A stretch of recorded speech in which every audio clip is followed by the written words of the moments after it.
Hi, everyone. Welcome to the Addiction Unfiltered show, where we continue to demystify addiction and have so many of these hard conversations that we have found people find very, very hard to talk about because of all the stigma attached, the shame, the pain, and everything. We are bringing everything to the surface and just hoping that this will help someone out there, someone still in active addiction, someone in recovery, or any of their support systems, any of their family members, and things like that. So please join us today, and thank you so much for watching. We appreciate you so much. My name is Laura, and I'm a recovering alcoholic. Easy? Hi guys, my name is Isabella and I'm a recovering alcoholic. So today we are bringing you something that has actually been requested for in one of the comments. Thank you for interacting with us. And something that is obviously close to a lot of addicts' hearts and a lot of their families' hearts. We have with us today a special guest, somebody who I can call my older sister because she's known me that long. She's known me through my older sister. They were in school together, and who reached out to bring forward the conversation on what families of addicts wish they knew. She will tell her story in her own words, and it is a compelling one. So I invite you to sit down and take note. And our guest is Linda Nsababera, who I have known my whole life, but who is here in her own capacity to talk about what families of addicts wish they knew. Welcome, Linda. Thank you for joining us. Oh, thank you. Thank you so much. Thank you. You're welcome. Congratulations for this, for the bravery, for the openness, and for the storytelling. It's remarkable. My name is Linda Nsababera. In 2021, I lost my brother to addiction, my younger brother. Sorry. His name was Jude Nsababera, commonly known as Jay. And when I saw your last conversation with Pamela, I was very moved, in terms of the space that you're holding, not just for people who have an addiction problem, but for the people who live with them, as well. Because, like you said in that episode, it's a family disease. Yeah, as well. So I thought I'd come and share Jude's story because it's very easy to reduce somebody to their struggle. That's the full stop of their life. But what happened to Jude, that he was an addict. But I think he was more than that. He was and you'll find many people actually say that he was a very charming, kind, loving person. Even in his worst moments, you could still see those kindness and that charmingness, and his willingness to kind of like be open, and to share. And I think for me, I felt like that can't be the hallmark of his life. His addiction, his struggle can't be the hallmark of his life. And so, like we were discussing before, I called his twin and I was like, okay, I'm going to do this. I'm going to have this conversation. And I think I even told you Izzy's like, I don't want to tell his story because he's not here. And she asked me, she's like, why don't you want to tell his story? And I was like, well, he's not here, so I can't really represent it. She's like, no, if his story can help another person, another family, kind of like navigate this whole difficulty of addiction, then by all means go ahead and do that, as well. So thank you so much.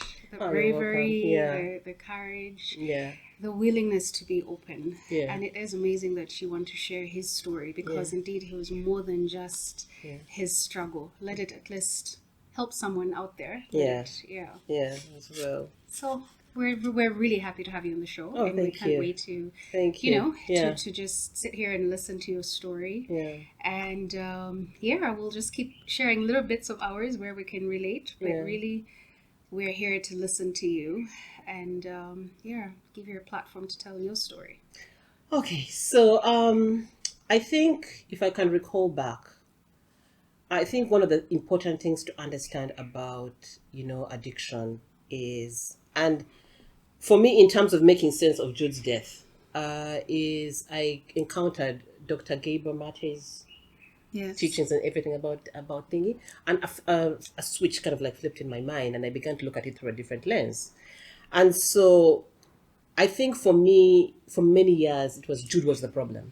Yeah. You're the problem. Why are you drinking? Why can't you stop drinking? just Don't you bad understand manners. it? It's bad manners, Yeah. and everything. So we got so centered on the behavior aspects of mental health. And as Dr.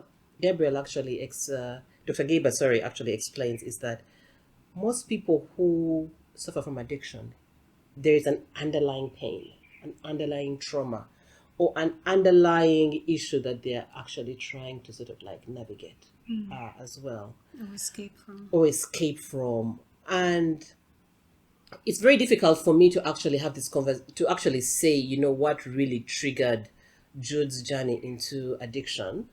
But I can look at moments in his life, back then and say, now I'm seeing it differently, in terms of that. So I went to a very small school in Kabale Preparatory School as well. And I remember, in one of the arguments we always had, like with Drew, he'd be like, "You always looked out for me, you always looked out for me." Like if he'd wear like the wrong shot, he'd see me from a mile away, and somehow there's something I would do. People say that I'm very emotive with my facial expressions, and he knew that there was something actually wrong as well. So he always said that I looked out for him. But coming from a very small school and then transitioning to a school like Entire School, something happened at that school, right? Because he was never the same boy afterwards. Mm-hmm. He left Entire and he went to Kitante Hill School, and he went, through like the whole secondary school. He was always in day school thereafter. And there was really nothing profound that you could actually look and point and say that particular point. Yeah. And I think mainly because he was under the charge of my mom. My mom was a police officer. Oh my. Yeah, as well. So there was a level of strictness that came with that as well. But I think it was in his university days that I think he had a bit more liberty. Yeah. And then he started to, kind of like get more involved. And so the time when we started to understand was when his academics started to fail. Mm. And he didn't graduate for a very long time.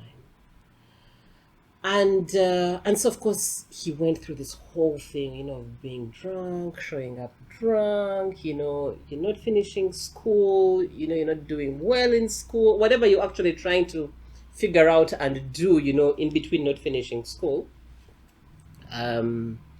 You could see that there was something actually wrong, and his dependency on alcohol was really heightened as well. And so we went through the series of him, his drinking, and I remember I used to live my life like in the past 2 years before he died, my older sister. Like, I was always on tension. I was like, is this going to be the phone call that's going to tell me that he's not here, anymore? And then I would be like, I'd look at her phone, and then I would be like, oh, she's just going to check on me. All right, fine. Okay, it's okay. So for 2 years, I could say since between 2018 and 2020, that's how I used to live my life, as well. Because we had been through this. Today he has fallen in a ditch somewhere. He's gotten into an accident. He's going into an accident. Yes, he bashed my car as well. He's at the police station. Something has happened. Or he's in the hospital. Yeah, and bless, I have older sisters who are always like, whenever those situations actually arise, they're the ones who actually. And so for all that time, we always look at it, it was a behavior issue. But we never actually saw the pain or what he was actually struggling with. And so there is a tendency for us who are on the other side of the conversation to actually look at the behavior. You're looking at the you're looking at his falling, he can't hold a job, he can't do this and everything, and you're judging those things as well. And we never take the time to kind of like pause and understand, why is somebody drinking the way they actually do. Yesterday I was listening to your episode about the cycle of the journey actually of addiction as well. The journal. And I was like, okay, all right, fine, I get it. I've lived this, I've seen it happening with other people. Did it make sense? Like, it made sense, and it even had me questioning myself. I've heard that. Many people have actually told me. Like, as they were continuing following us, they were like, And then for some of them, they're like, okay, hukes have dropped off there. Yes, Like, exactly. Yes, exactly. So your Yeah. own behavior is actually reflected Yeah. in that journey as well. And I kept saying that, okay, at what point are they going to ask, why are you drinking? What is the cause of the addiction? And so I think for me, throughout Jude's struggles, there was never a time. It only came towards the end, and that came from my own awareness of mental health in terms of why is he drinking. And I think Dr. Mate, and I'll refer to him a lot because it's kind of like where I draw my understanding and my inspiration. I also love the way he explains it. He The way he explains breaks it, it down yes, and makes you really understand that it's a disease, or help you understand that underlying trauma, especially when he talks about childhood trauma. Exactly, childhood trauma, Yes. as well. And so one of the things is a video of his that's very popular on TikTok, whereby instead of asking what is wrong with you, why are you drinking, try and understand, what does the drink do for you? Yeah.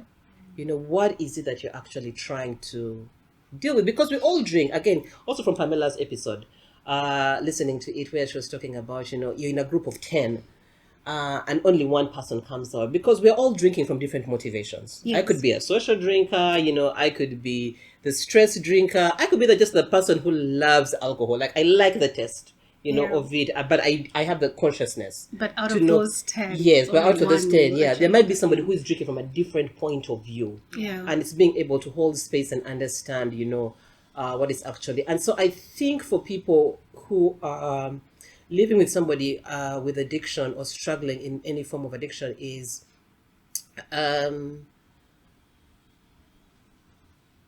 try and change the question. Instead of asking what's wrong with you, ask what happened to you. And I've also seen it like with my kids, like when they come from school. I have a 10-year-old who's a very silent. She's a very loving but a very silent child. When you meet her, and when she's not in the mood, she's not in the mood, right? So when she walks into the house, I'm like, "What's wrong with you?" She's like, "Nothing," But if I change the question and I say, "What happened?" Most times I'm going to understand, at school so and so did this, or at school and stuff, because and everything. you've made it about the thing. You've made it about the thing, Yes. and about not her. And so I think it's very important that it's if you find yourself in those situations, try and change the question, because what we are trying to do is create space for understanding and for healing as well. So if you're looking for a way to kind of like understand, why does this person in my life drink the way that they actually, why do they behave? Maybe try and flip the question, and instead of saying what's wrong with you, remove the judgment and figure out, what happened. As well. Do you wish you had asked him that? I wish I did. Yeah. Especially in the last days when I actually, because I recall that conversation, the final time when I spoke to him, I hear his voice play in my head. I see the tears in his eyes, and I'm like, I should have paused and set my feelings and what I'm thinking aside and asked him, what happened? Yeah. What happened today? What's happening to you? What's happening in your mind? Yeah, like what happened today? Like you went to vote. What happened? Right? As well. And so, that's kind of like one of the things I actually really wish in terms of engaging. And I work as an advisor and consultant. I did a training last year. And one of the things they said to me was, learn as a consultant and advisor to ask the right questions. Yeah. Right? So we went through a training of how to ask the right questions in a consultancy situation. So I think there can be space, in terms of understanding and saying, what are the kind of questions that you'd like to ask a person like that? And I think that's where therapists and people who are supporting people in alcohol recovery then become very important for you to actually avail yourself to those times as well. And stuff. So, with that said, I think the other aspect about, what I came to learn through Jude's situation is alcohol and other forms of addiction. Yeah. And as a family living with somebody with addiction, one of the biggest things that you're going to deal with is the shame and stigma. Yeah. That you actually, and society is kind of like very judgy. Yeah, very judgy and very cruel. They're like, oh, that family, that family is like this, that family is like that. Let's say your mom. I can imagine a police officer. Yes. So people are looking at you like, where did you go wrong? Like, why? How could you raise? Yes. What did you know to do? By profession. Right? You didn't discipline him enough. Yes, exactly. You didn't do something that's right. And so and so I think one of the things is that because of the high moral judgment, because it doesn't matter what's the word that you guys actually use, object of dependency, as well. It doesn't matter what the object of dependency actually is. Addiction is addiction, as well. But somehow we are trained to judge, or we are conditioned to judge people who have alcohol, and especially alcohol. Substance abuse may be a little, as well. Yeah? And you know why? Because there are so many people that drink and don't become addicts. So, for example, there are very few casual heroin, or you know what I mean, right? Yeah. So those ones, hello, we understand 100%. Yeah. But alcohol? Yeah. And it's like, but we all drink. Yes, exactly. Yeah. I'm able to stop at 2 glasses. So that's what people don't understand. Yeah. The others, they do. Those are drugs. It's, Yeah.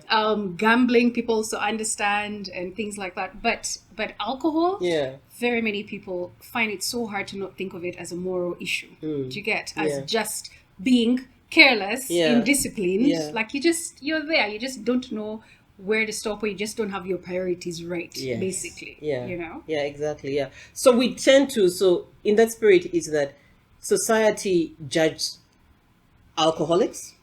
Yeah, and I think the ones who have their special, but shopaholics is also there, right? Yeah. I was trying to say they have, narcotics, yes, as well. Yeah, but addiction, it doesn't matter. And I think if you listen to Dr. Gabriel Mate's story about addiction, where he takes that for him, he was addicted to buying classical music CDs. Oh yeah. Yeah, he was addicted to buying classical music CDs. Actually, we should let's make a note to share one of his videos on their Addiction Unfiltered pages, so people also hear it from his point of view. Yes, exactly. Because it had the same impact on me as well. Like I really got to understand myself a lot better, and the disease better. So we'll share it so people get it. Yeah. So he imagine his was CDs, like you were saying. Yes. Right. And how it was a serious thing. It started to even alter his behavior. Exactly. The way he explains it makes you realize that the substance will vary, but addiction is addiction. It's the same. That Jellinek curve, it's the same. Yes. As well throughout as well. So I think stigma is one of the things that for families dealing with addiction is it's really hard to kind of like cope with. And I think that's why they end up putting so much pressure. You're embarrassing us, as a family. How do they actually see us? You don't want him to come to. I remember even in certain places whereby when my grandfather died and we went with him, and me myself, like his gango, like I told you, was like, you're not used to look after me. I'm like, listen, you're not coming with us. Like, if you're going to come for this funeral, you're going to move in a different car. Like, in fact, you know what? Come by bus. Because you don't want, you don't, the association and stuff and everything. And so even like when you said the journey to go all the way from here to Kisoro, it's already antagonistic, which means you're going to fight, all the way. And then you're policing him, you're policing his every behavior as well. So I think here for me, the key thing is that whether it's alcohol, whether it is shopping, whether it is gambling, whether it is narcotics, whatever, addiction is addiction, and it's the same. But it's the recognition that for families who are dealing with addiction is that there is a shame and a stigma that you're actually carrying, which you actually have to overcome alongside trying to help that other person. And it's a difficult thing to actually to actually juggle, as well. And so for me, it's kind of part of the reason of being here is to speak to that, is to kind of like try and break the stigma associated with that. Because, emotional pain is emotional pain. And it doesn't really matter how you deal with it or you manifest with it, because I'm beginning to understand emotional pain because there's some days you're going through some shit you can't, can I say that? You're going through some stuff. What you said was, it's okay. You're going through some stuff that you actually can't tell anybody. Sometimes you don't even know how to put it in words. Exactly. You don't know how to process it. You don't know how to process it as well. And so you keep that inside. So I think, as you kind of like journey through this whole phase, is that there's no shame in this game.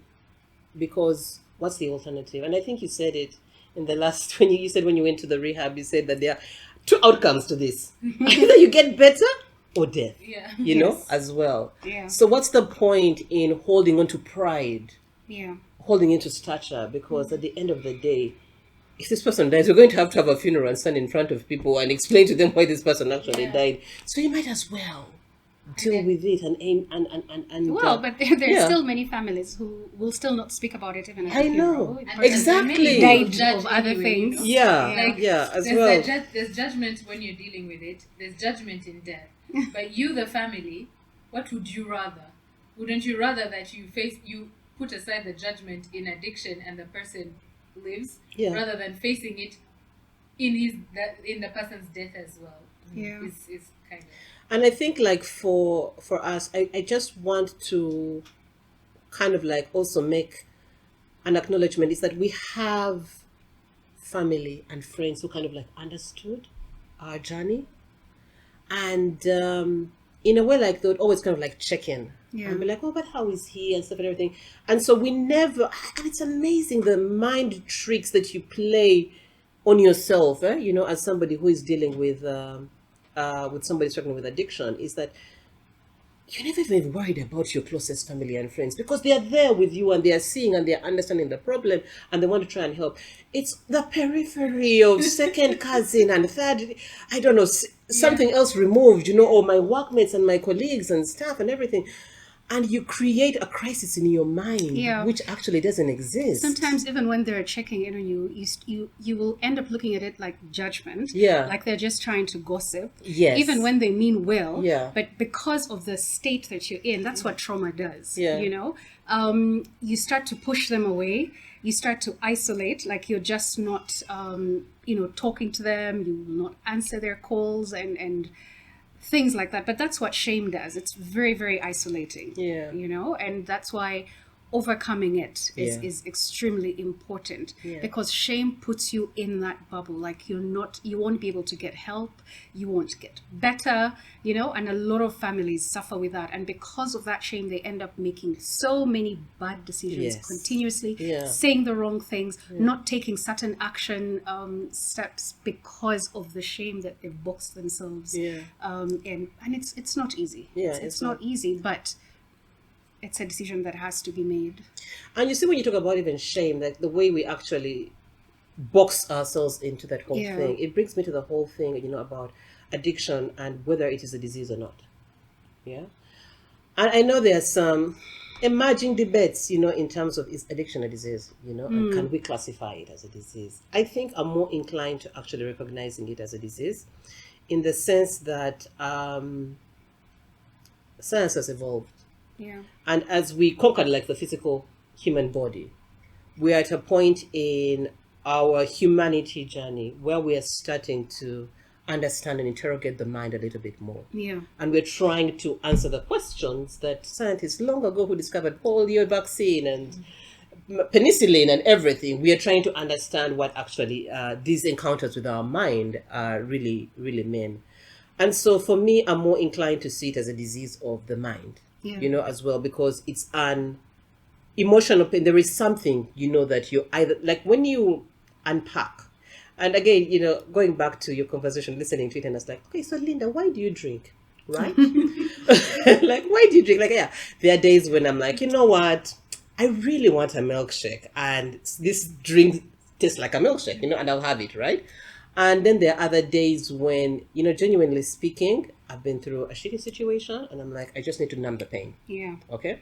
Now, if it happens to me and I don't consider myself an addict, now imagine somebody who is dealing with the pain 10 times worse, Yeah. you know, as well. How much more that they're going to need to actually numb that or to deal with that stressful situation. And so when you juxtapose it against, say, for example, a physical ailment, you know, like when you knock your toe and on the bed and the thing really hurts, right? You really feel the pain, you know, and it depends on your pain tolerance, you know, in terms of how you're going to respond to that, to that encounter between your toe and the bed as well. So for me, in terms of recognizing addiction and alcoholism, you know, as a disease, is that it's an acceptance that the root cause of why people drink is that there is something, Yeah. you know, at the bottom of it that you're trying to deal with, that you're trying to actually numb. And so, And then that helps you, be able to ask the right questions, like you yes. said, understand, it brings in, with empathy, understanding, we're just able to help people better. Like it's the other side of judgment. It's the other side of judgment, Yeah. because when we look at it in terms of a physical illness, I suffer from migraines. And if I use myself as an example, whenever I tell people, oh, sorry, I couldn't show up, I had a migraine, they were like, oh my God. They will ask me almost to a point of irritation, like, no offense, guys, keep asking the questions, but almost to a point of irritation, they're asking me, have you tried this? Have you done this? What's the cause of this? Oh, my, it's stress, MRI, which doctor have you? Like, people will have a litany of solutions that they want to give you when you're dealing with this thing. But on the other hand, when somebody comes to you and they're talking about their trauma, or they're talking about their emotional pain or their mental health thing, yeah, we may listen once or twice, but after a while, and I can speak from experience, you're like, hey, but also you get over it. Yeah. Things happen. Yeah. Heartbreak is heartbreak. Deal with it. Deal Grow with up. it. Yes, That's yeah. just being Are you? an adult. Yes. Are you the first person to lose a job? But for you, that job, again, pain tolerance. Yeah. That job loss doesn't result. We don't have the same tolerance for that job loss, like the same way where we actually hit our toe on the bed. And so when I think about that, and I think about even when we're nursing patients who have, like, say, a terminal illness, like if you've ever looked after a patient who has cancer, my goodness, you will try everything under the sun. They'll tell you there's a herbalist somewhere, and I'm telling you, you will drive and you'll go and look for Yes, it, as yeah. well. And so it's really bringing those very same ethos and those very same approaches to Yes. people who actually have addiction. Yes. And to recognize that it is a disease. It is a disease of the mind. Yeah. And most times they're not drinking just for leisure and everything. There is something, and we have to find it in ourselves, Yeah. to make space Yeah. for these people, to create the safe spaces for them to come to us. Yes. As well with their issues as well. Yeah. Also, that another, looking at it as a disease, right? Just helps, like, take away the whole moral issue. Yeah. Like we're saying, so you're able to just keep finding solutions, not give up, and not judge. No one judges anyone for getting cancer. Did you get? No one is going to give up on a cancer. You fight till the very end. Yeah. Do you get? You don't lose hope. I've seen people, even when it's stage 4 cancer, there's always some, if they tell you there's some herbalist, like you were Yeah. saying, you will go. You'll go and look for You that will go and person. try. Yeah, Yes. well, If yeah. anything, just to prolong, just to give you another year of life. Yeah. Right? So Yeah. if we carried that same mentality, that same heart and everything to addiction, Yeah. imagine how many more people would survive. Yes.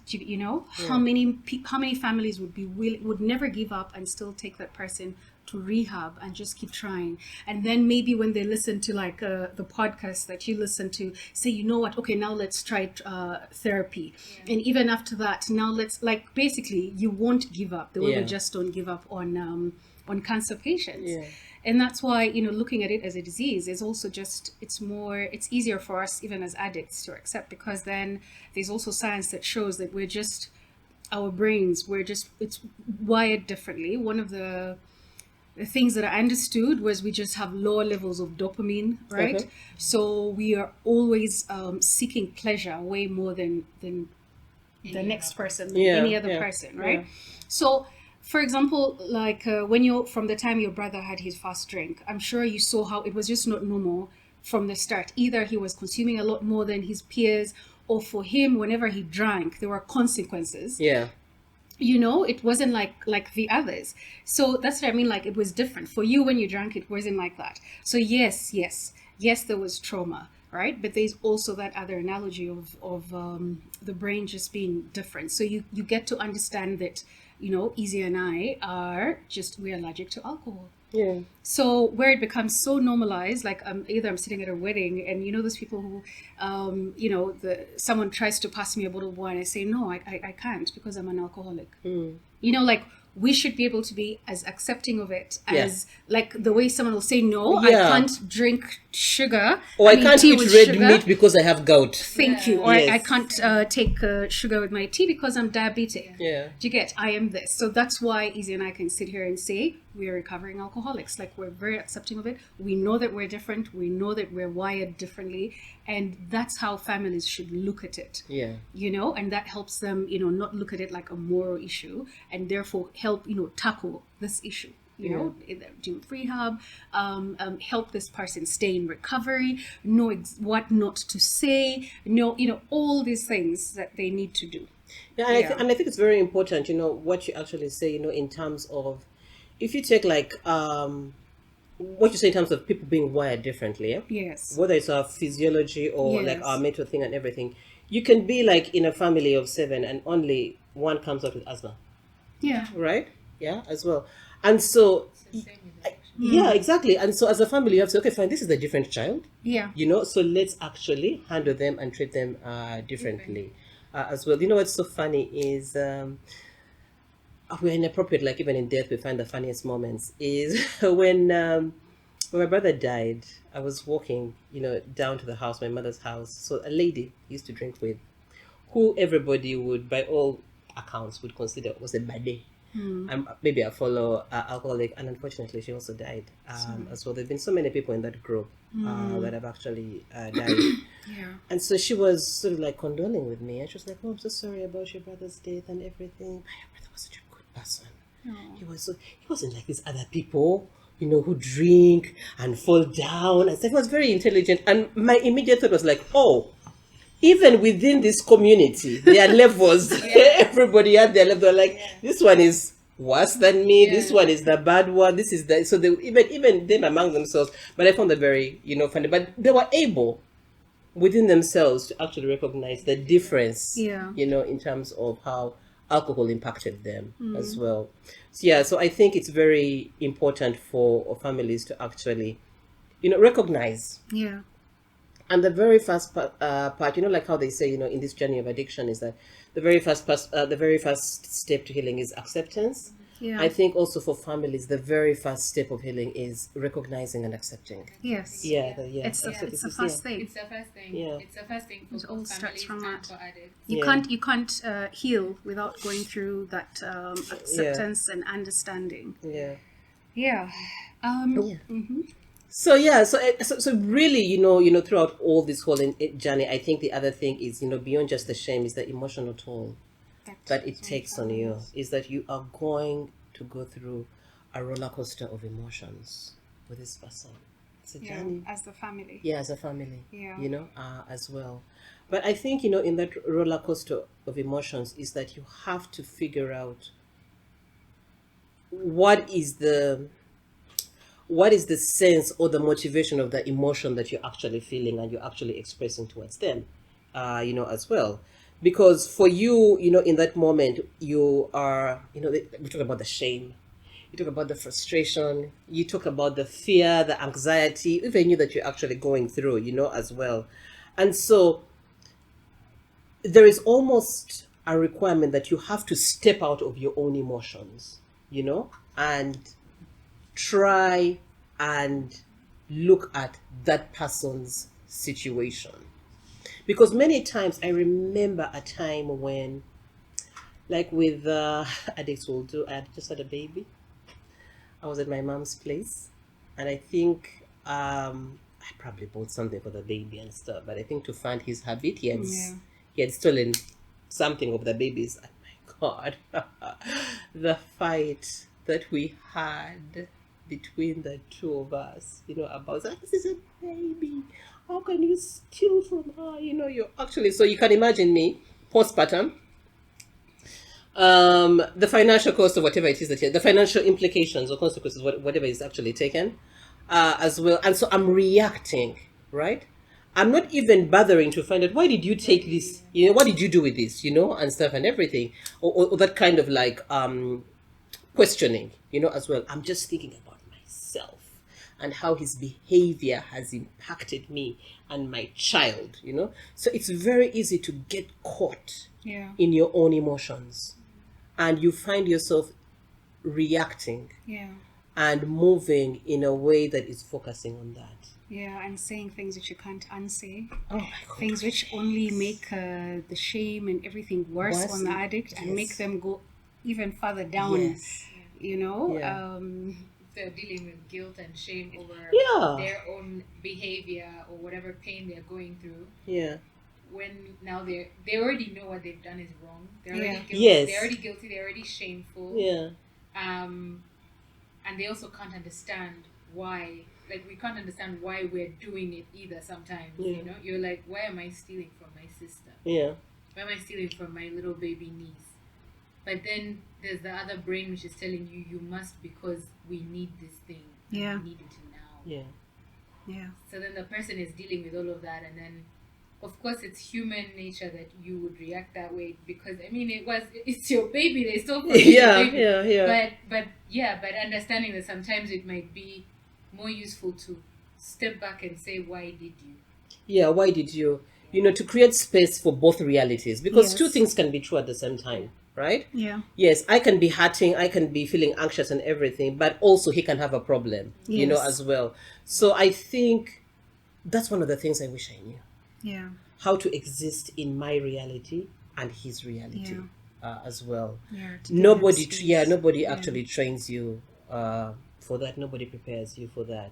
So if you are probably going through that very experience, you know, in terms of you're dealing with, you know, how do you make space for both realities, for both things to actually be true, so that you can forge a way, a healthier way, you know, because coming out of it's not going to be like a case of oopsie, okay, fine, this happened, you know, ignore it, you know, let's both move on. Yeah. But it's kind of like okay, fine, we're both existing in our own realities. Is there a way that we can make space for us to move forward, you know, in a way that's constructive to you and in a way that I don't harm you? Yeah. Because I think sometimes what we forget is, or what we don't consider as the family on the other side, is how our own actions are harming somebody.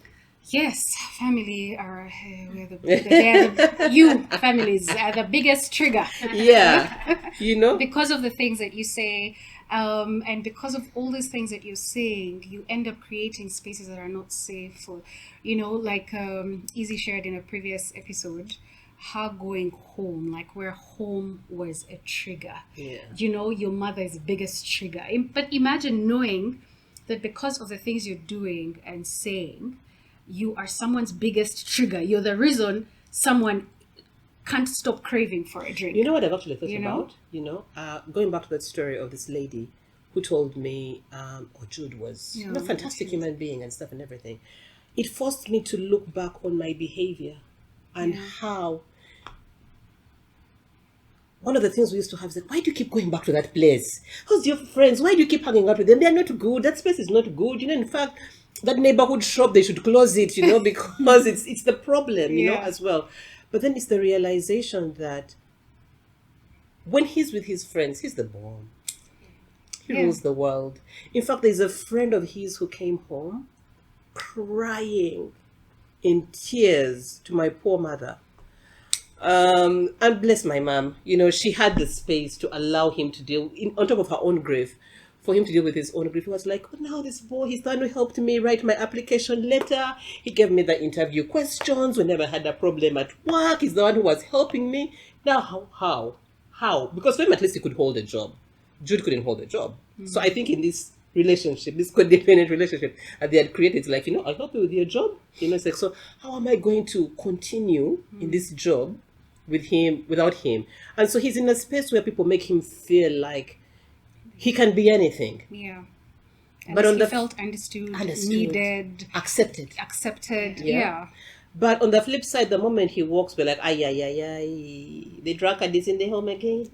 He has showed up, and then the words start. You know, we start, and everybody's throwing at him, and it's like, you know what? This is not a safe space for me. Yeah. You know, I'd rather not be here as well. And that's why I remember being very shocked. One of the things that shocked me when I went to rehab was how usually towards the end, like many of their stories end with them having disappeared for 6 months, like you heard even Palm's story, Yeah. right? Yeah. And so many, like that is a typical story of an addict, like because they can no longer be at home, they can no longer be near their family members, because they just it's worse there, like they're triggered. Home is no longer safe, these people are no longer safe, and yet those are the people that can help you. Those are the people who will help you, who should love you unconditionally, who should understand and just keep trying, and not give up. But that's how it always ends up, they have to disappear from home because of that. Yeah, because of that.